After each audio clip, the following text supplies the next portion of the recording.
Station number 2. Jesus appeared to his disciples. Then go quickly and tell his disciples, he has risen from the dead and is going ahead of you into Galilee. There you will see him. Matthew chapter 28, verse 7. On the first day of the week, the disciples were gathered together behind locked doors. They were afraid of the Jewish leaders. They didn't want to suffer the same fate as Jesus. Can you imagine the gamut of emotions the disciples must have went through that evening? Fear of losing their lives. Grief over their beloved friend who was gone. Worry over what was to become of them and what they should do now. Suddenly, Jesus appeared in their midst and said to them, "Peace be with you."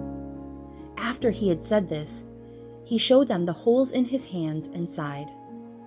Here, in an instant, the disciples' fear and worry gave way to shock and surprise as they saw their risen Lord. They were amazed, and maybe even a little doubtful. Jesus had been crucified and buried. Could he really be standing here in front of them? Joy now overwhelmed them as they saw the wounds in his hands, feet, and side, and knew at once it was really him. What a celebration that must have been. Now Thomas, another disciple, was not with the rest of them when Jesus had appeared. The others ran and told Thomas, "We have seen the Lord." But he said to them, "Unless I see the nail marks in his hands and put my hand into the hole in his side, I will not believe." A week later, the disciples were in the upper room again, and Thomas was with them.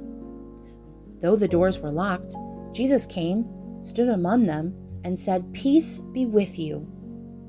Then he said to Thomas, "Put your finger here. See my hands. Reach out your hand and put it into my side. Stop doubting and believe." Then Thomas said to him, "My Lord and my God." Consider these questions now for reflection. Ask yourself, which disciple am I? Do I believe without seeing? Or do I need proof that God really is who he says he is? Has your faith wavered over time? Maybe you started out with full faith that God is real and working all things out in your life, but through disappointments, tragedies, and unanswered questions, now you are not so sure that he really is there. You find yourself needing more proof. Jesus said, "Blessed are those who have not seen and yet have believed." However, Jesus also had compassion for Thomas and showed himself to him so that Thomas could see firsthand that Jesus really was alive. Pour out your thoughts now to God and ask him to search your heart.